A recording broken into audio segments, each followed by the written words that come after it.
Saludos, recibo una cordial bienvenida a este diplomado de centrales eléctricas. El manejo de las centrales es algo primordial, importantísimo conocer qué vamos a hacer después que tenemos la central lista para suministrar energía. Entonces, en el día de hoy vamos a hablar de qué operaciones hacemos para que la central pueda suministrar esa energía eléctrica a nuestros clientes, a nuestros suscriptores, a las personas que demandan dicha energía. Entonces procedemos. Como siempre le habla César Macín y bueno, vamos a iniciar. En la clase pasada estuvimos hablando de los pasos para un arranque de la turbina. Entonces estuvimos hablando de 5 pasos primordiales donde estamos en el momento del arranque, propiamente dicho, cuando hablamos la señal de arranque y el motor diésel o el motor encargado para arrancar la unidad, empieza a mover esta gran masa que es nuestra turbina, nuestro compresor acoplado a su elemento turbina.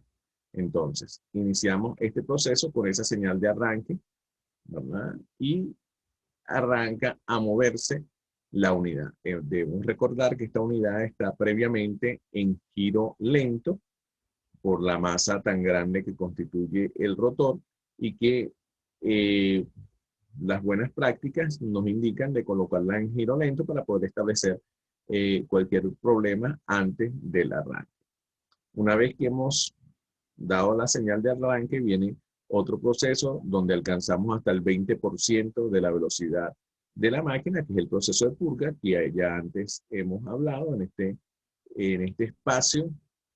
Se purgan todos los gases que quedaron acumulados dentro de la máquina y es primordial que se evacúe ese gas hacia la atmósfera a través de las válvulas de alivio que están abiertas.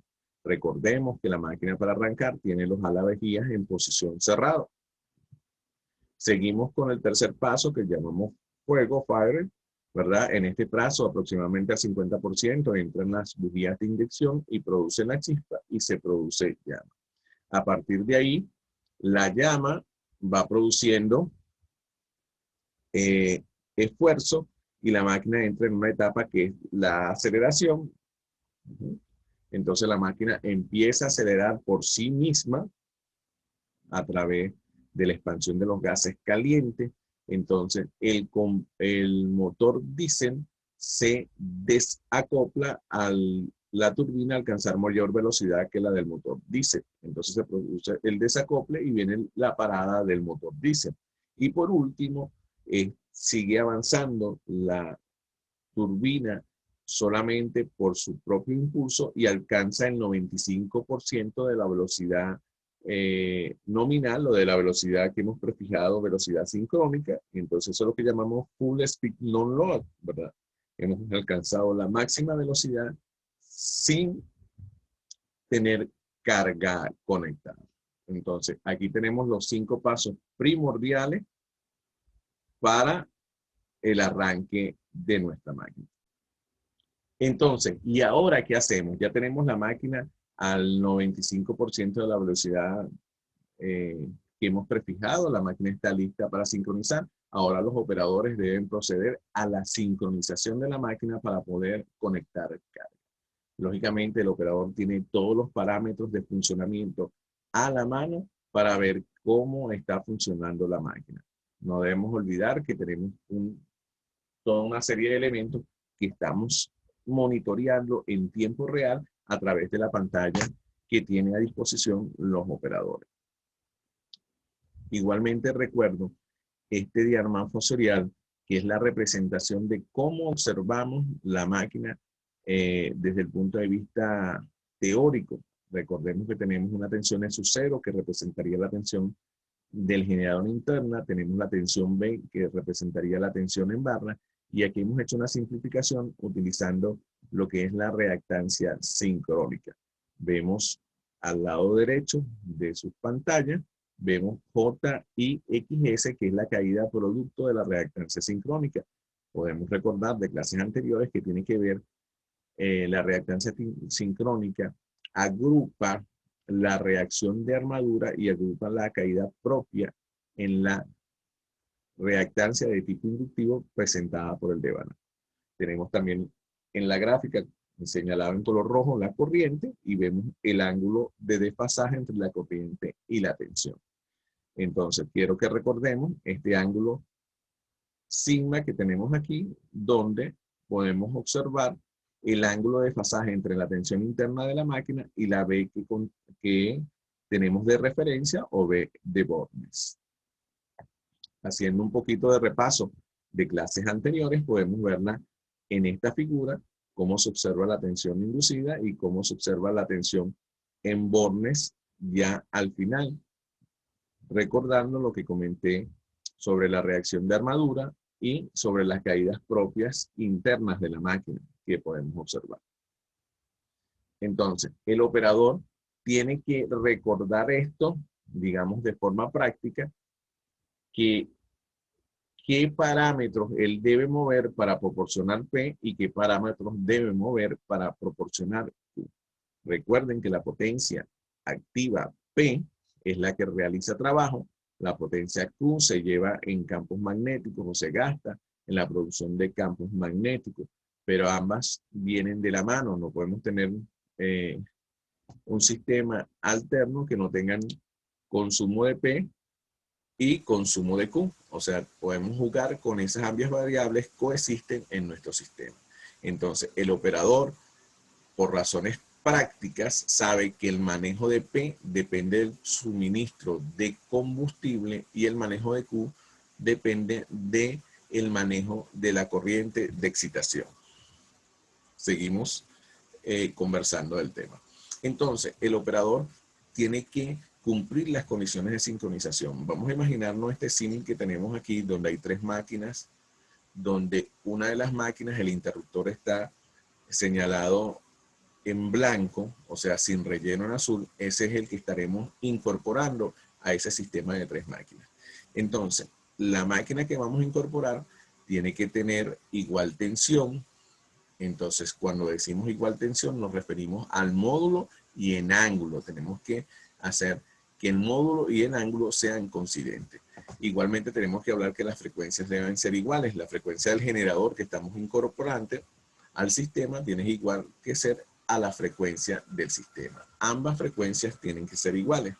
Lógicamente, no quiero pasar por alto las secuencias. Las secuencias también tienen que ser iguales.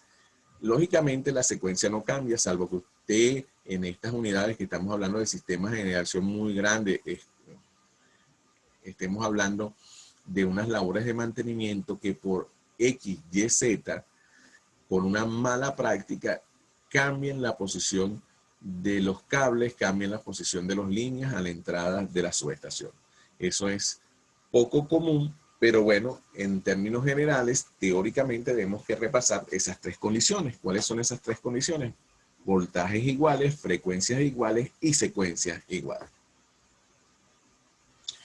Una vez que el operador chequea las frecuencias y como podemos ver abajo el dibujo hacia la derecha donde vemos los dos sistemas, representaciones factoriales de los dos sistemas, él chequea que los voltajes de línea son iguales, las frecuencias son iguales, entonces él pudiera pasar el interruptor y conectar el generador, igual como si pudiera en este símil, donde tenemos dos sistemas, pasar un interruptor que conectara el sistema 1 con el sistema 2. Si él cumple exactamente esa condición y conecta el sistema 1 con el sistema 2, por esa línea de conexión, que podemos llamar línea de interconexión, no pasará ninguna corriente. ¿Por qué?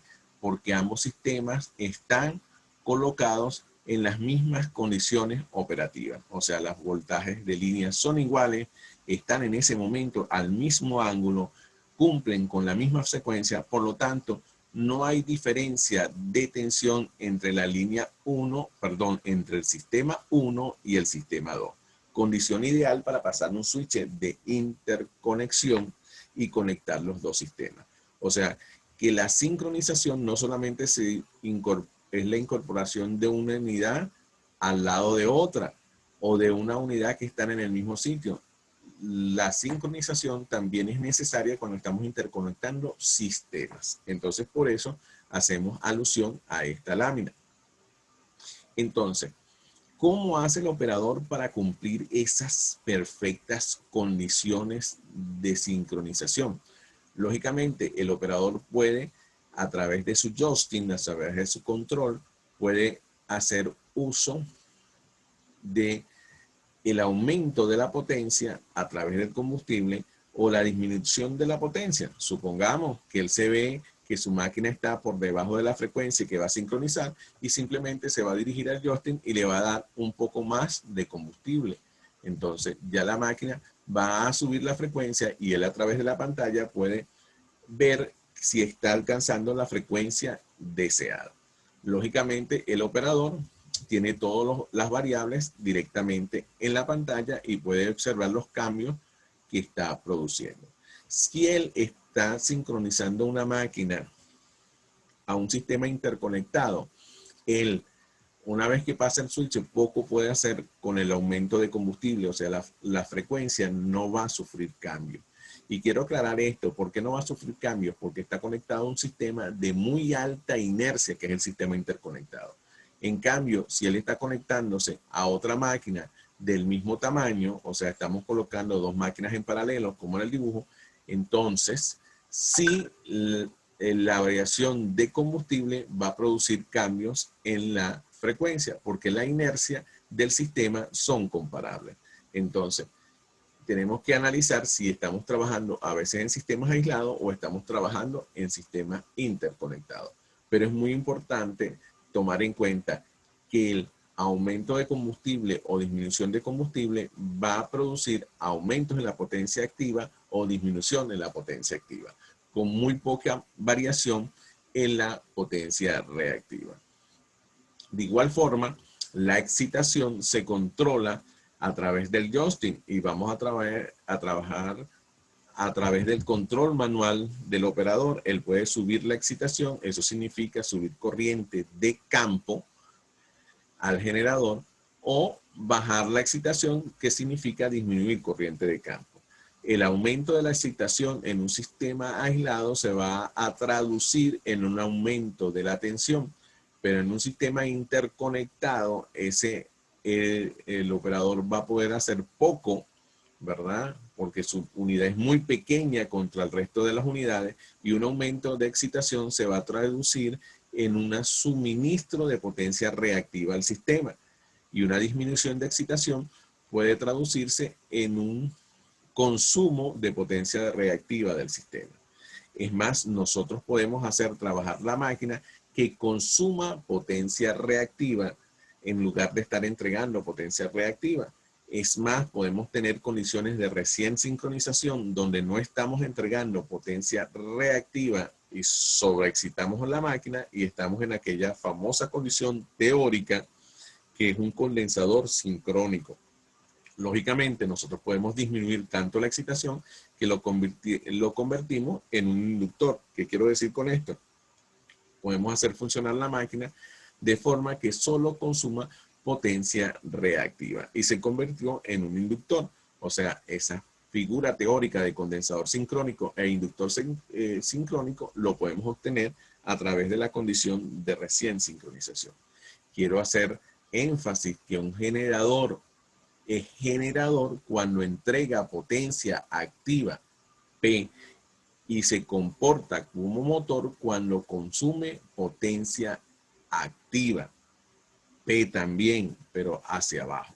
Digamos, en la referencia estuviésemos hablando de que B estaría retrasado con respecto a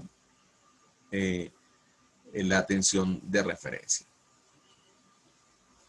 Entonces, ¿qué tenemos que hacer? Que P1 sea igual a 0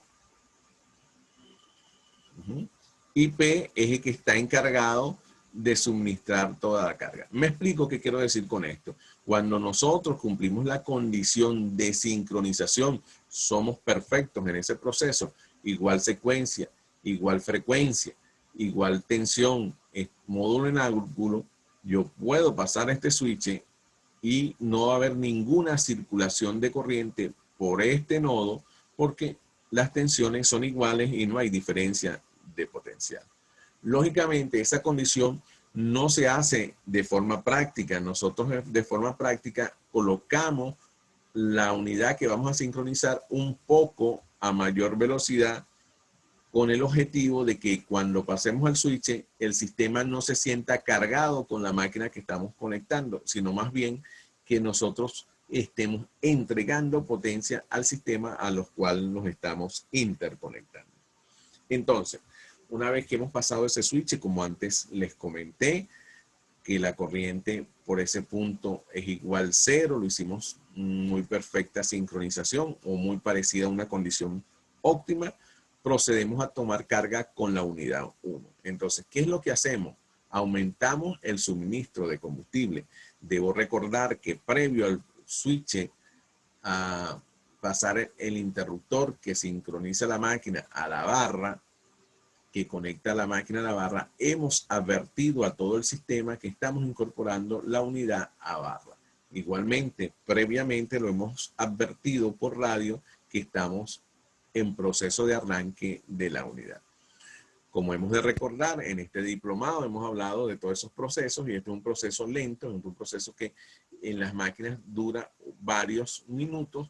Estamos hablando de tiempos por encima de 15 minutos de colocar una unidad de generación en operación de esta magnitud. Entonces, vamos a seguir hablando de esta toma de carga. Entonces, el incremento de potencia de la unidad 1. Al incrementar la potencia, el operador 1 aumenta la frecuencia del sistema, ya que ambas unidades son iguales y sus inercias son comparables, como lo dije anteriormente. Entonces, el operador 2 debe bajar gradualmente la potencia para mantener la frecuencia en la banda de operación.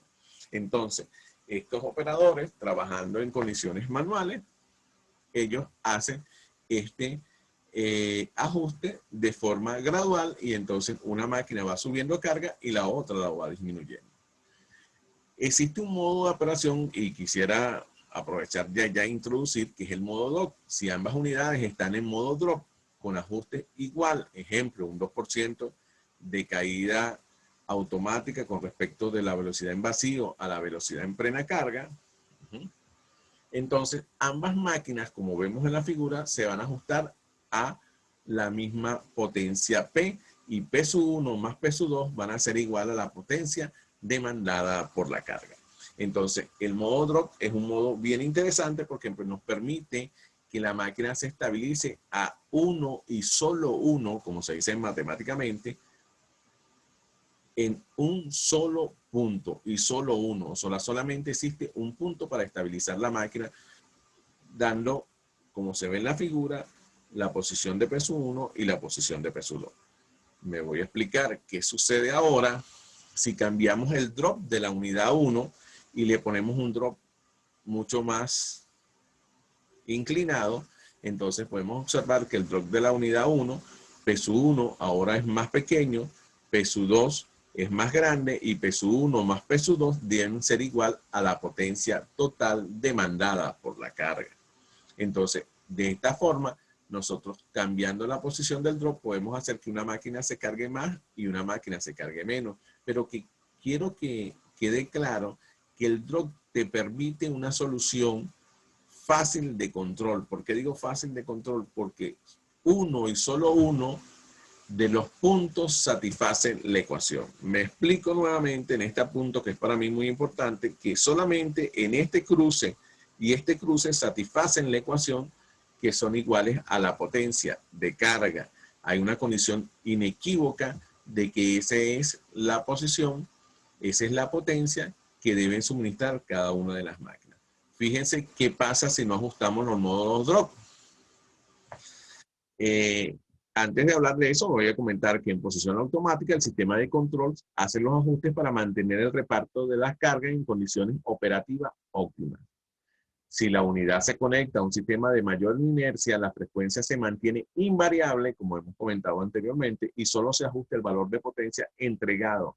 Y el sistema de mayor no requiere entregar esa potencia.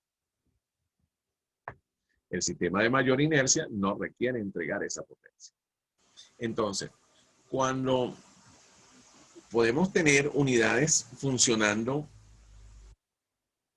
digamos, una unidad la ponemos en modo isocrono y la otra unidad le ajustamos con drop. Esto nos da otra vez una condición bien interesante. Si nosotros queremos tener la frecuencia invariable en 60 Hz o en 50 Hz, como sea en nuestro caso, significa que estoy en esta posición. La otra máquina la coloco en drop. Eso significa que a este valor de frecuencia ella va a entregar esta determinada P.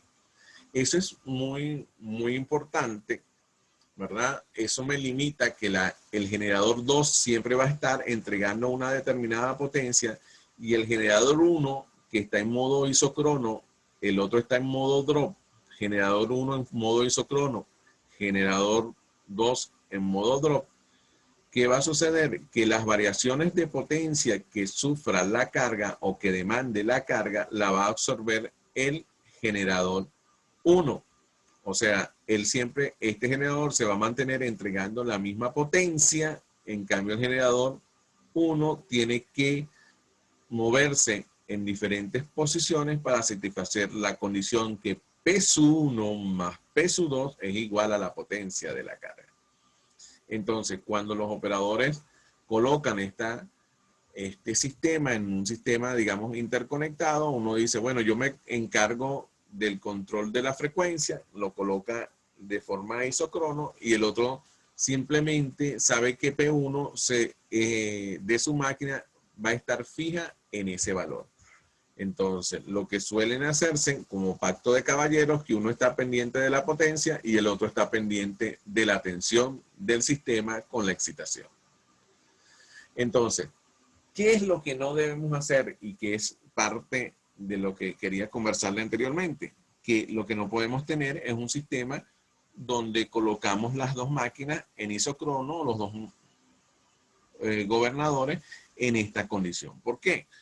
Porque la condición isocrona, como lo podemos observar aquí en esta gráfica con los dos generadores, tiene infinitos puntos que satisfacen la condición. Por lo tanto, aquí, si no se ejerce un control fácil, la unidad empieza a tener problemas de estabilidad porque cada punto usted puede conseguir y haga el ejercicio mental, puede tener una P1 y una P2 más alta que es igual a una determinada P total. Pero también si vamos mitad y mitad, también satisface esa condición de operación.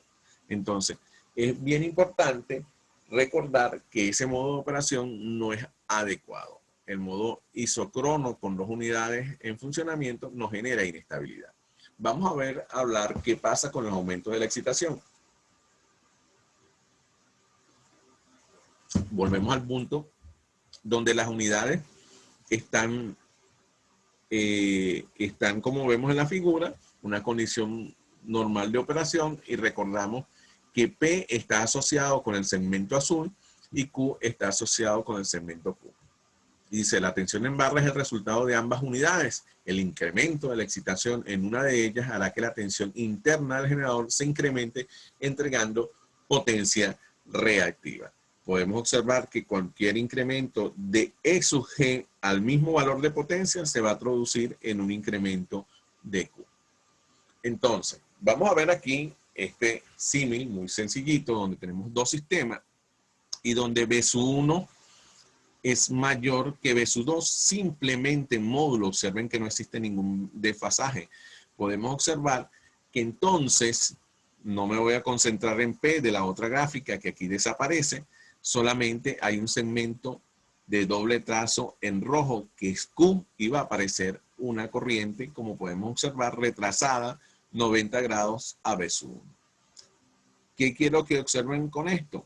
Que si el sistema lo sincronizamos perfectamente y tenemos esa tensión y a uno le aumentamos la excitación, o sea que B sub 1 se hace más grande que B sub 2, va a aparecer esa circulación de corriente y va a aparecer una entrega de Q. O sea que B sub 1 le entrega potencia reactiva a el sistema 2. Entonces esto puede significar que lo podemos utilizar para compensación de reactivos, podemos hacer muchas cosas sabiendo esta forma de control del sistema. Recordemos un poquito en los diagramas fosoriales vistos previamente y el cual siempre los invito a repasar, donde podemos observar en este, donde la tensión está B en una determinada línea de referencia, tenemos E sub G que está adelantada, tenemos JXS, pero vemos que E sub G, su proyección, está muy por debajo del valor nominal de B, o sea, es menor, lo que quiero decir que es menor a B. Eso significa que la corriente está en esta posición, o sea que la corriente adelanta a B. Recordemos un poquito las curvas en B. Hay posiciones donde a medida que nosotros nos movemos en la excitación, vemos cómo se incrementa el valor de I. Si nosotros nos movemos aquí, EDF seguimos disminuyendo, lógicamente I va a seguir aumentando. Si EDG lo aumentamos, llega un momento que I se hace mínimo y después sigue creciendo, pero aquí en la parte de abajo, en el cuarto cuadrante. Entonces, esto es lo que representaría la curva en B. Lógicamente, el operador no está, esto lo conoce, pero él no lo está viendo así en sus máquinas. Si el operador 1 sobreexcitamos el generador, este entregará potencia activa y su homólogo del generador debe dejar de entregar esa potencia para no producir sobretensiones en la carga. De igual forma como ocurría anteriormente, el operador 1 hace una variación y el operador 2 para mantener el sistema deben tener comunicación y mantenerse. Lo que aumenta uno lo disminuyó el otro porque si no va a producir sobretensiones en la carga, siempre y cuando la carga sea invariable en esa condición. Si el operador 1 baja la excitación, la máquina estará subexcitada y puede llegar al caso, como lo comenté anteriormente, el generador se comporta como un inductor sincrónico, es decir, que solo consume potencia reactiva. Es una carga para el generador 2. Entonces, el operador debe subir la excitación para compensar la subexcitación del generador 1 y evitar un bajo voltaje.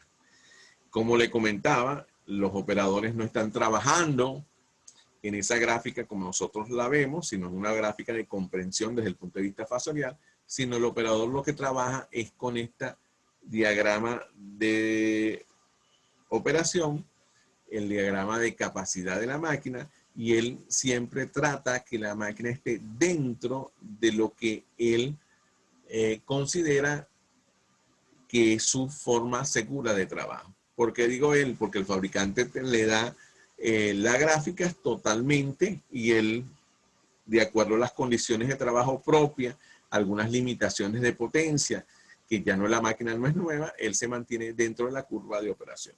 Él puede limitar a que la carga, si es de 20, él se siente seguro y ya es una estrategia del sistema de llevarlo hasta 18 megavatios y no entregar los 20 megavatios.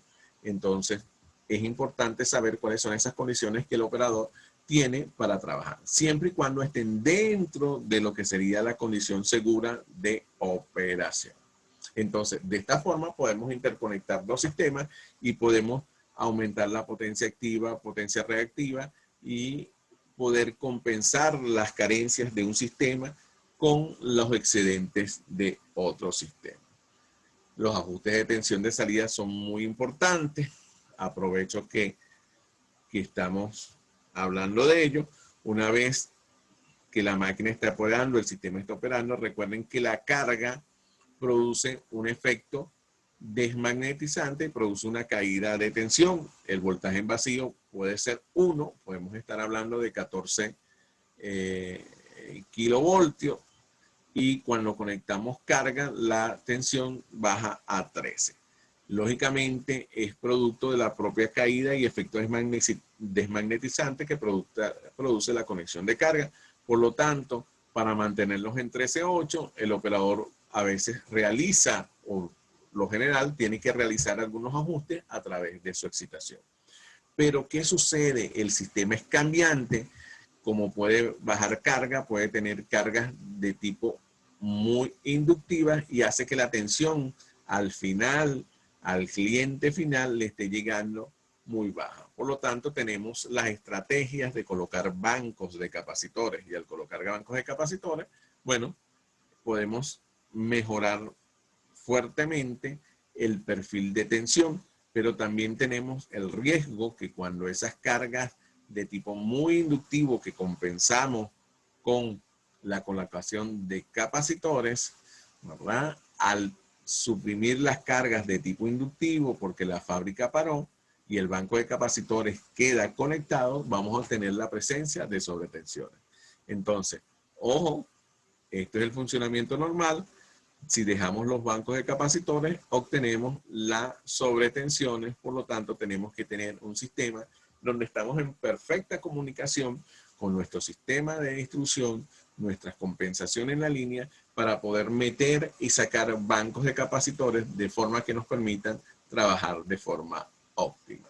Entonces, tenemos que tener cuidado con esos capacitores al final de la línea que nos pueden provocar sobretensiones. Tenemos la línea amarilla que representaría la tensión normal.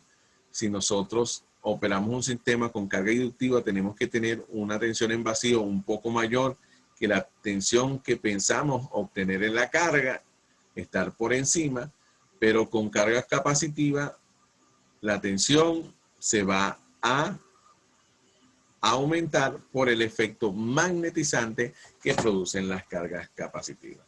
Como podemos observar, la progresión del sistema es algo complejo porque intervienen múltiples variables, porque la carga no es constante, la carga cambia constantemente. Igualmente los ajustes de combustible y los ajustes de excitación que el operador hace para mantener la tensión en el valor estable y para mantener la potencia en valores estables, son necesarios. Entonces, la operación del sistema es algo complejo porque intervienen múltiples variables. Y hasta aquí les hago este resumen de lo que fue la clase del día sábado para que ustedes analicen las situaciones de las cuales hablamos. Hablamos de la sincronización y hablamos de el modo de operación de dos unidades interconectadas. Los invito a seguir esta formación en sistemas de generación de energía, en la operación de centrales eléctricas que se lleva a cabo. Entonces no me queda más que invitarlos para este próximo sábado nuevamente a participar en nuestra formación de centrales eléctricas. De mi parte, muchas gracias por su atención.